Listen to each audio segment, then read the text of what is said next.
عزیزان محترم میں حقیقت آپ سے بیان کر رہا ہوں، منع نہیں ہے اہل بیت سے مانگنا، وہ تو ہے ہی مانگنے کے لیے، وہ تو کہتے ہیں مانگو ہمارے در سے آؤ، ان کے در نے تو عطا کرنا ہے۔ خدا مغفرت کرے ہماری والدہ کو، ان کی جاننے والے تھیں، اہل سنت برادران میں سے تھے، محلے میں رہتے تھے، 8-9 سال ہو گئے تھے، ان کے یہاں اولاد نہیں ہوتی تھی، تو وہ کافی والدہ کے پاس آتی تھیں کہ اولاد نہیں ہے۔ یہ میں آپ کو اپنی زندگی کا واقعہ بیان کر رہا ہوں، آپ کی زندگی میں بھی 100 واقعات ایسے ہوں گے۔ ہماری والدہ بہت زیادہ پڑھی لکھی تو تھی نہیں خاتون، انہوں نے کہا کہ بھائی میں ایک کام کر سکتی ہوں، آپ میرے ساتھ چلیں، امام بارگاہ میں ایک علم لگا ہوا ہے، اور وہاں جا کر بیٹا مانگے، اولاد مانگے۔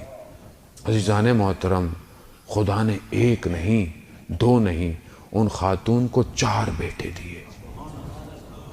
قاضی عباس ہے، باب الحوائج ہے، حوائج کا دروازہ ہے، یعنی آپ اپنی حاجتوں کو مانگیں، باب الحوائج ہے۔ لیکن میں ساری زندگی مانگتا رہوں گا کیا؟ میں دوں گا کب انہیں؟ میں کیا دوں؟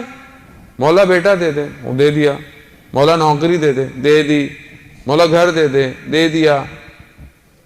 کبھی میں نے یہ جا کے بولا مولا آپ نے تو بہت کچھ دیا، مولا میں آپ کو کیا دے سکتا ہوں، کیا دے سکتا ہوں میں؟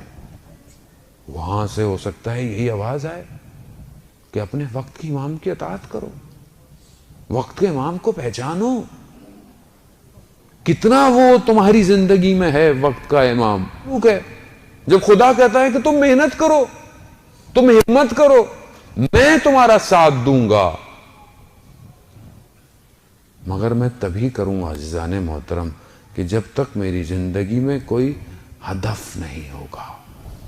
میری زندگی میں ہدف نہیں ہے، ہم شارٹ کٹ، بس میں یوں کر لوں، یہ کر لوں، یہ کام ہو جائے، یہ 4 پیسے یہاں سے آ جائیں، وہاں سے آ جائیں۔ عزیزان محترم، جس امام کے ماننے والے ہیں وہ کائنات کا CEO ہے، کائنات اس کے اختیار میں ہے، اور ہم ایک چھوٹی سی کمپنی پہ خوش ہو جائیں۔ میں کیوں نہیں پرواز کر پا رہا؟ کیونکہ میں سوچ نہیں رہا بڑا، میرا ہدف نہیں ہے۔ میری لائف میں جب کوئی مشکل آتی ہے میں تو لرزنا شروع ہو جاتا ہوں۔ یہ مشکلات اپورچونٹیز ہیں، ان کو اویل کریں۔ جب خدا مشکل میں ڈال رہا ہے، خدا کچھ دینا چاہ رہا ہے، خدا کچھ سمجھانا چاہ رہا ہے۔ ہمارے پاس آتے ہیں مولانا صاحب سب کر لیا، ساری چیزیں کر لی، دعائیں کر لی، وظیفے کر لیے، سب کر لیا، مگر پھر بھی کام نہیں ہو پا رہا۔ عزیزان محترم، کہیں کوئی سوئی پھنسی ہوئی ہے، یا تو کوئی ایک نیک کام تھا جو آپ نے چھوڑ دیا ہے، یا کوئی ایک ایسا غلط کام ہے جو آپ نے کرنا شروع کر دیا ہے۔ کوئی ایک چیز ہے۔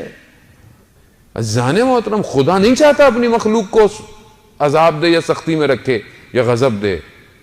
جب ایک بچہ ڈرائنگ بناتا ہے پیپر پہ اور آپ اس کو ذرا سا یوں کر دیں، وہ ناراض ہو جاتا ہے، کہتے ہیں یہ کیا کیا؟ آپ کہتے ہیں 2 تو لائنیں تو تھی، کیا ہوا، دوبارہ کھینچ لو۔ وہ کہتے نہیں میری کریشن تھی، میری ڈرائنگ تھی، یہ کیا کیا آپ نے؟ جب ایک بچہ ایک کاغذ کی 2 لکیروں کو نابود ہوتے ہوئے نہیں دیکھ سکتا تو وہ خالق اپنی مخلوق کو کیسے پریشان دیکھ سکتا ہے؟ کیسے دیکھ سکتا ہے؟ عزیزان محترم، وہ بچانا چاہتا ہے کہ تم جو سوچ رہے ہو، جو کر رہے ہو، یہ تمہارے حق میں بہتر نہیں ہے۔